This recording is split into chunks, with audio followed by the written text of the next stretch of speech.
সবাইকে জানাচ্ছি আদাব এবং নমস্কার। আমি রুদ্রদেব, শানসেন মডেল হাই স্কুলের সপ্তম শ্রেণীর একজন শিক্ষার্থী। আজকে আমরা শিখব সেন্টেন্স, অর্থাৎ এটা ইংরেজি একটা অংশ, সেন্টেন্স গ্রামারের ইংলিশ সেকেন্ড পেপারে। সো আজকে আমরা সেন্টেন্স যদি শিখি, প্রথমত আসে সেন্টেন্স শব্দটা।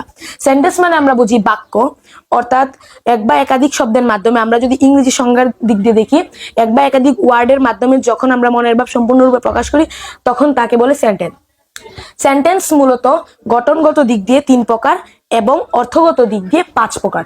তো আজকে আমরা অর্থগত দিক দিয়ে যে 5 প্রকার ওই বিষয়ে আমরা শিখব।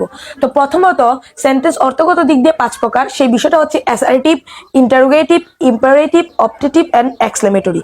সো অ্যাসার্টিভ মানে কি, ইন্টারোগেটিভ মানে কি, মানে এইগুলো মানে কি, আমরা আজকে এই বিষয়টাও জানবো। অ্যাসার্টিভ মানে সাধারণত বিষয়টা বোঝায়, অ্যাসার্টিভ মানে হচ্ছে বিবৃতিবাচক। এখন বিবৃতিবাচক কি, যেটা আমরা বিবৃতিবাচক ধরতে পারি একটা সিম্পল একটা সেন্টেন্স, যেমন এটার একটা উদাহরণ যদি আমরা দেখি, I eat rice, I eat rice, এটা হচ্ছে একটা অ্যাসার্টিভ সেন্টেন্স। এখন আমাদের প্রশ্ন হচ্ছে যে আমরা কিভাবে অ্যাসার্টিভ সেন্টেন্স একটা চিহ্নিত করবো বা এটা চিনবো বা আইডেন্টিফাই করবো। সো এটার একটা মানে প্রধান যে বিষয়টা সেটা হচ্ছে, এটা হচ্ছে subject plus verb plus object, এই স্ট্রাকচার, এবং লাস্টে আমাদের একটা ফুল স্টপ হবে, এবং এটার সাবজেক্ট থাকবে সেন্টেন্সে, এবং ভার্ব থাকবে এবং অবজেক্ট থাকবে।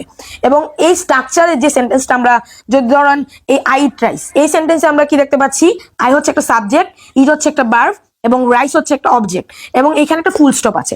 তার মানে কি, আই ইট রাইস, এটা কি সাধারণভাবে আমরা বলতে পারি এটা অ্যাসার্টিভ সেন্টেন্স। তো এই বিষয়টা বুঝলাম। তারপর দেখি ইন্টারোগেটিভ। ইন্টারোগেটিভ মানে হচ্ছে প্রশ্নবাচক। এখন প্রশ্নবাচক বলতে আমরা কি বুঝি? প্রশ্নবাচকের কথা ধরতে গেলে আমাদের আসে জিজ্ঞাসাগুলো। মানে প্রশ্নবাচক সেন্টেন্সটা, এই ইন্টারোগেটিভ সেন্টেন্সের একটা উদাহরণ বা স্ট্রাকচারটাকে যদি দেখি, এটা কোনো স্ট্রাকচার লাগবে না, এটা জাস্ট একটা চিহ্নিতের মাধ্যমে আমরা, মানে একটা চিহ্নের মাধ্যমে মনে রাখতে হবে, সেটা হচ্ছে প্রশ্নবোধক চিহ্নটা। অর্থাৎ একটা সেন্টেন্সে যদি আমার লাস্টে এই কোয়েশ্চেন মার্কটা থাকে, তাহলে এই সেন্টেন্সটা সম্পূর্ণরূপে আমরা বলতে পারি এটা একটা ইন্টারোগেটিভ সেন্টেন্স। লাইক একটা সেন্টেন্স আমি দেখাই, যেটা হচ্ছে যেমন হোয়াটস ইওর নেম, এটা একটা কমন সেন্টেন্স।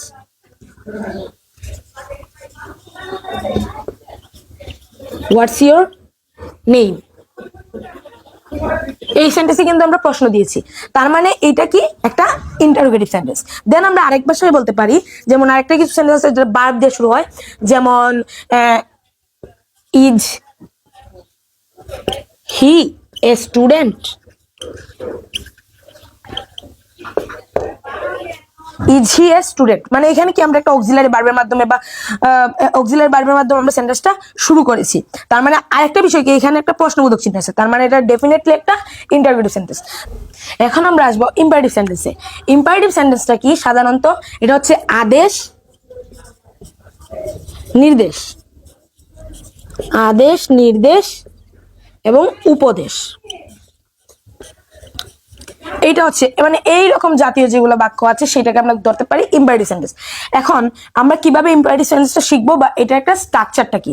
ইম্পারেটিভ সেন্টেন্সের স্ট্রাকচারটা হচ্ছে, এটার সর্বপ্রথম ইম্পারেটিভ সেন্টেন্সের শুরুতেই আমাদের কি থাকবে, ভার্ব থাকবে, অর্থাৎ ভার্ব দ্বারা শুরু।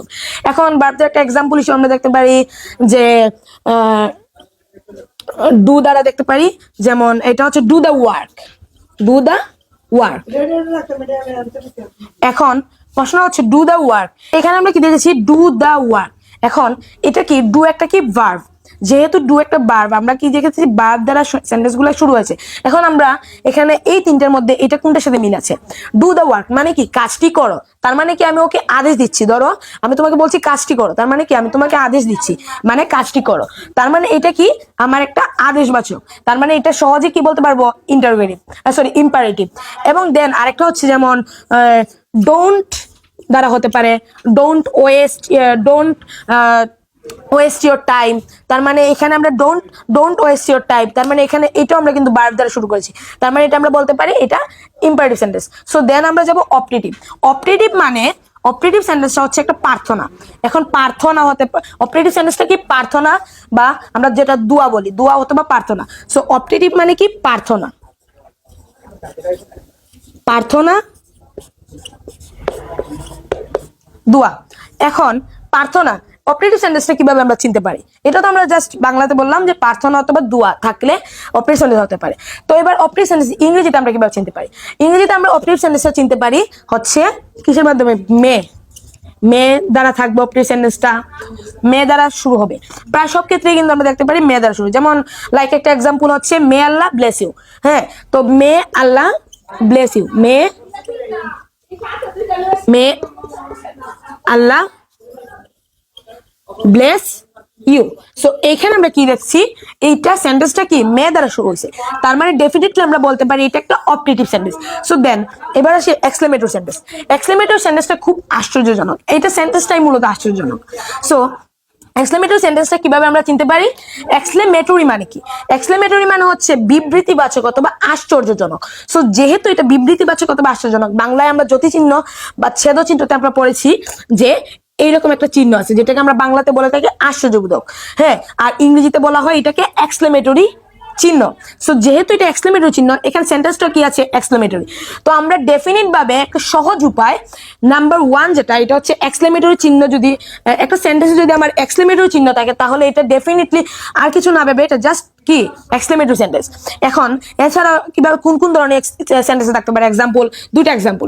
নাম্বার 1 থাকতে পারে অনেক সেন্টেন্স হোয়াট অথবা হাউ দ্বারা শুরু হতে পারে, যেমন হাউ দ্বারা একটা example, how nice, how nice flower is, how nice flower is।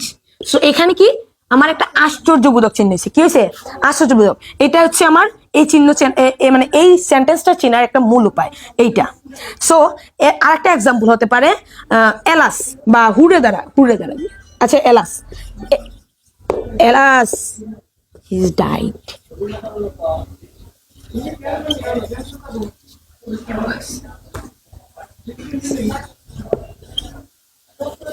Alas he died মানে হাই হাই সে মারা গেছে বা মারা গিয়েছিল।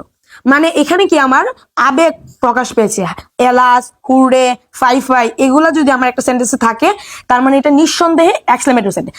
সো আজকে আমরা কি কি শিখলাম? অ্যাসার্টিভ সেন্টেন্স কিভাবে কাকে বলে বা এটার চিনার উপায়টা কি বা এটার গঠনটা কি, দেন ইন্টারোগেটিভ সেন্টেন্স কাকে বলে বা এটা কিভাবে চিনা যায়, দেন ইম্পারেটিভ সেন্টেন্স কাকে বলে এটা কিভাবে চিনা যায়, এবং অপারেটিভ এক্সক্লেমেটরি কাকে বলে কিভাবে চিনা যায়। সো আমরা আজকে এই 5টা বিষয় শিখলাম, এবং পরবর্তী ক্লাসে আমরা শিখবো যে গঠনগতভাবে। এখন গঠনগতভাবে যেমন সিম্পল, কমপ্লেক্স, কম্পাউন্ড, এটা আমরা পরবর্তী ক্লাসে শিখবো। সো আজকে এই পর্যন্তই, ধন্যবাদ সবাইকে।